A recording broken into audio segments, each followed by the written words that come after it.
পর্যন্ত স্টুডেন্টরা ছিল। আমার হাতে যে ছিল তার 95% তো পড়া গেছে, আর আমার সাথে আমার একটা ভাগ্নি আসছিল, ওর 20% পড়ছে, আর আরেকজনকে দুজনকে আশঙ্কাজনকভাবে আইসিইউতে রাখছে। কলেজের প্লেন ক্র্যাশ করে পুরো পড়ছে, বাট আমাদের বিল্ডিং এর দিকে আসে নাই। প্রাইমারি সেকশন, যেটা প্রাইমারি সেকশনের বিল্ডিং এর উপরেই আর কি প্লেনটা পড়ছিল। ইভেন বিস্ফোরণ হওয়ার সাথে সাথে আশেপাশের সাইডগুলোও চলে গেছে।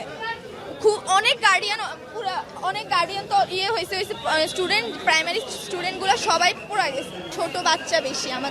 আমাদের ওটা প্রাইমারি সেকশন, স্কুল সেকশন ছিল, ওখানে কেজি 1 থেকে 5, 6 এইসব স্টুডেন্টস আছে।